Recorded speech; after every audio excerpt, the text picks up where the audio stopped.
This is the ZMAR Podcast. Elite Benefits of America helps small and mid-sized companies with their health insurance programs. And now, your host, Butch ZMAR.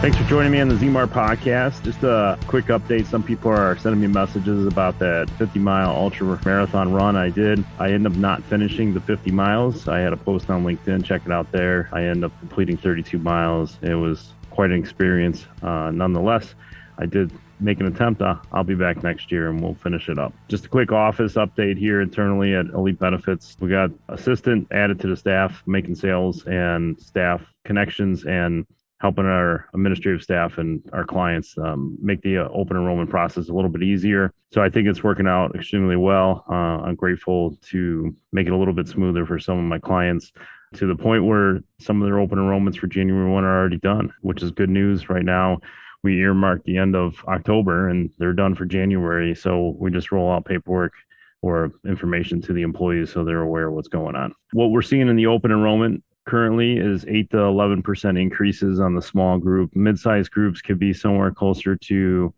5%, depending on the market. Some are just all over the place too, depending on the risk models and where they're at with the level funded or self-funded product. But all the employers that are on a fully insured platform under 50 employees, at least in the Chicago market, have definitely been seeing 8% to 11% increase. Most are just staying as is. They don't want to rock the boat too much. Some of the trade-offs aren't there to make it worth it. But we have new options that are coming into place for the small businesses, or at least more availability of options, especially down to 2 employees. And so before you only really had a fully insured option, now you actually have a self-funded or a level-funded product that competes with another one. So you have multiple options now, which gives you a little bit more of a fighting tool. Definitely grab your sword and let's go fight. So if you need more help on that, just give us a call in the office and we'll work through it.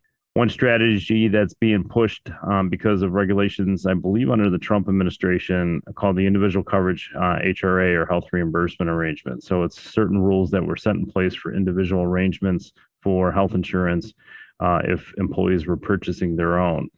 It is a tool for small businesses. Certain situations won't warrant the tool per se. So you have to evaluate all options before it's to see if it's worth it. Administratively, it could work out to an employer's benefit, but not necessarily the employee's benefit. If we're working with the exchange products, products may change the rules and employer contributions. So you need to be careful. This is the reason why you're paying a third-party administrator to administer this type of coverage and the benefits and the cash moving from employer pocket to employee pocket.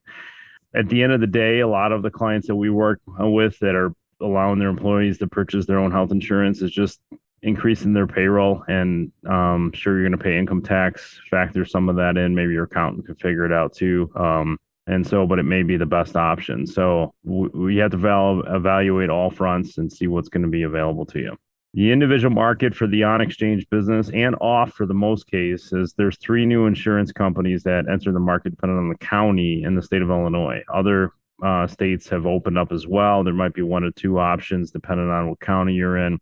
All of them are HMO from what we could see. I don't think in the state of Illinois we've seen EPOs. I could have missed it, but there are definitely more options. So there was a day where they dwindled down to 2 carriers depending on what county. In some cases, it was 1 carrier only, and now it's opening up. And I want to say there's 6 now, but don't quote me on that number, but there's definitely more options available. A big topic this week when we're evaluating these renewals in the open enrollment process for some of these small, mid-sized, or even large companies is variable hour. It seemed, I don't know if it's just the flavor of the week, but it seems that there's a lot of spreadsheeting still going on tracking these hours based on time cards. And I tell you, what a whole lot of man hours that go into tracking all this. And I don't think it's good. It's just, I call spreadsheeting is death. But you could automate this. And usually it's tied to a payroll company. So you could pull the report when needed. And actually it gets allocated for payroll. And so it could also trigger, depending on the platform you're in, if there's certain things that occur, such as offering of benefits, you get notifications of it. Certain payroll companies will charge extra for it. And if you're being frugal or cost wise, it may not make sense or may make sense. I still think it's worth evaluating, but switch to a payroll company that doesn't charge for it. It's already included. I'm sure they're charging for it in some fashion, but instead of nickel and diming these employers for benefits they actually need, just make it all encompass or part of a package deal. And it also takes the guesswork out of it. It creates a big problem when employers are trying to manipulate the software or manipulate numbers to see who's eligible for what. It's a huge pain in the butt, and then let alone spreadsheeting and then making sure you store that in the right spot, make sure there's no server losses and whatnot, because you got to start that process all over again. It's just going to be a nightmare. So just some things to consider. So when planning ahead for the open enrollment with your employees, January 1st renewals are already in. Evaluate accordingly. You should have already been notified by your broker in some degree. We have not done all the reviews, but we've done reach outs to our clients the best we possibly can. And so there should have been a touch at some point, and not necessarily an actual review, but at least you could have some type of evaluation going on and preliminary process and some timelines and goals that you're trying to meet. I would discuss any new plans with your current broker or new broker for that matter, and try to get that resolved by the 15th of November. And that's going to make things a lot smoother. Yes, it's probably, some people will say that's early and some people will say that's late already. Pick your poison, right? And so I would just definitely earmark November 15th as the deadline of choosing plans as the employer. I always say, we have to load these in the portal for the employees to choose. So we have to make those decisions early enough to roll it out to the employees so we're not scrambling. Some of these programs require underwriting. It could take 10 to 15 days to get that underwriting process done. So why don't you just start early? If you own a business, Elite Benefits of America wants to remind you that health insurance open enrollments are either happening now or coming very quickly. And this is the time to review and implement a healthcare plan to make or keep you as the employer of choice. Deadlines for open enrollment range between November 1st and January 1st. Get ahead of the curve. The Small Business Special Enrollment Period, part of the Affordable Care Act, now allows employers with 49 employees and under to offer health benefits without contributing a dime to the employee plan. Help your employees save money on taxes with health insurance they're already paying for with their hard-earned dollars. Butch Zemar from Elite Benefits of America wants you to reach out to him today. Visit elitebenefits.net or call 708-535-3006. Underwriting, we could definitely get between the 15th of November and the 30th. That way we have answers in front of us for December 1st. For the underwriting process, you will have to engage your employees because you may have to actually have them fill out forms to complete for underwriting purposes. And so it does not mean it's a commitment of plans. It's an expectation in some degree, but we have to determine what those rates are going to be to make a decision. So we make that decision on or around December 1st after the underwriting and the process that we have to go through. And then that way we could get the paperwork going, and you're going to do the open enrollment somewhere between December 1st and December 20th. And the reason I picked 20th is because everybody's in a holiday routine. It's super, super hard to get employees to engage during the holidays. And so my recommendation is just get it off everybody's desk, get it back to the broker and the carrier so you can get things moving. Open enrollment may be between Christmas and New Year's, and that's fine. But just know that insurance cards will be delayed and the process is just a little bit different, but you're scrambling at that point. So if you want to put together timelines to make sure things are done, this is what I would go by. Because the important thing is having the employees or giving the employees the confidence they have insurance January 1, especially if we're making a plan change, either internally to the current insurance company, or if you're going external and moving to a different carrier insurance company altogether, you have to give the employees confidence. Otherwise, they're bugging you on a holiday weekend, asking where their insurance card is because they're concerned that their kid's little Johnny is going to be going to the ER. So just something to consider there. Definitely something that a lot of brokers are behind on, but you could try to make them accountable I'm not trying to call them out. We're all busy right now. I don't know who in their great wisdom and mind in Washington rolled out all these programs to all renew at the same time. And so we're talking about most of the small and mid-sized companies. Large companies should be done now already, but they may still be in the works for some of it. When I say large, 1,000 employees and above. Then we have the under 65 individual market, which includes the exchange business. And so we have staff that takes care of all that. But then there's a deadline for that. And that window is November 1st to December 15th. I'm sorry, they extended it January 15th. So November 1st to January 15th, 2022 for those. And then we have the over 65 market because we have aging population that's still working in the workplace and they need options related to Medicare planning. And so that's where we come in. We do take referrals on the Medicare planning. And if we get overloaded, we have additional staff that takes care of it. But we definitely take care of that. And that has a window. I mean, essentially the big window is October 1st through December 7th. And so it's just that there's a lot going on. So I'm not providing excuses or trying to throw a broker under the bus, but you can help them by creating a timeline and working together on it, and holding each other accountable to make sure it's done. And so that's just some peace of mind to open enrollments to make sure things are going as smooth as possible. And you could go into the next year, maybe a little bit lower rate, possibly better coverage, and then of course, confidence in your employees. So that way you could go into next year and be more productive and possibly increase market share or whatever your goals are for your business.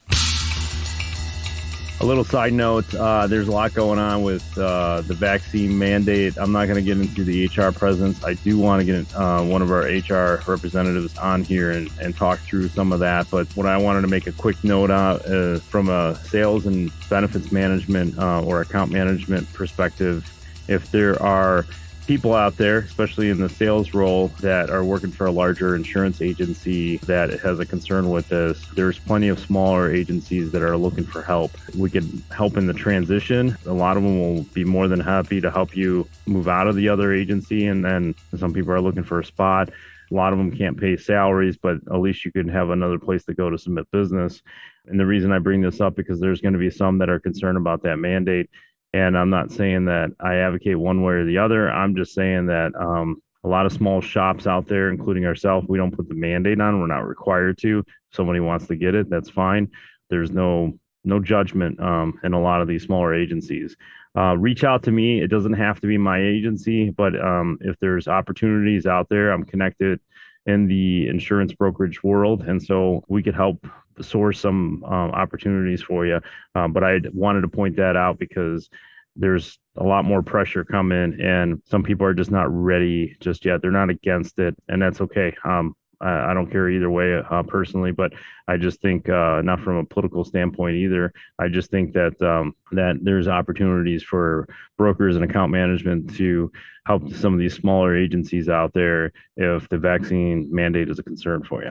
Another update on compliance, since we're going through the open enrollment period and the employees are making plan selections. In some cases, you're switching benefit packages altogether. Keep in mind, we do need to update the 125 document or put one in place if you haven't already. It's a high priority for pre-tax benefits, and it has to be updated every year annually. It does get forgotten a lot. Definitely one that you have to should put in place in case there's an IRS audit. I am not an auditor. I'm not a tax person, but it's a document that talks about the pre-tax benefit, and it has specific wording for the IRS to allow it. And then we have to list the benefits included in there. And just by Google searching and pulling a document, it does not count. There's updates every single year. In fact, sometimes mid-year. And so we have resources for it if you need help with that, but definitely make sure during this process that you make sure that it's updated, especially when you make plan changes. The other thing, the update is everybody needs a wrap document if you're providing a fringe benefit or employee benefit to your employees. Most small businesses don't do this. If there's an extra cost to it, we discount the rates for our clients, but we do have access to it as well as the 125 document. But the wrap document shows a lot more detail than the 125 document. A lot of places include both of them, and that's great. and some of them will have a package price. Other like payroll companies love these kind of benefits, super easy for them. And then they charge a monthly stipend unless you negotiate, and then it's an annual fee to be competitive with the other carriers or companies rather for third-party administration. And so, but these are really key things that you need to pull up, dust off, or in some cases redo or do it for the first time. It needs to be done because the pre-tax document is important in case that there's an audit. If you have, at least on a benefit standpoint for employee benefit programs, health insurance specifically, if you have more than 100 enrolled, there's a 5,500 reporting that needs to be done. There are deadlines for that, not necessarily at this time of the year. In some cases it might, but some businesses haven't updated those for years, and it could pose as an issue. And so we could always do a quick check, call our office. We could look things up. Some of the data is delayed, but we have access to some resources to see if you're remotely current. So this is important too, because it could be an audit. You may already have the 5,500 form filed, even under 100 employees enrolled, depending on what other benefits that are there that require the 5,500 reporting. But just from a compliance standpoint, these are the 3 documents you need to check off on your list and make sure they're done during the open enrollment since you're already reviewing it. It's important, and make sure you just get it done.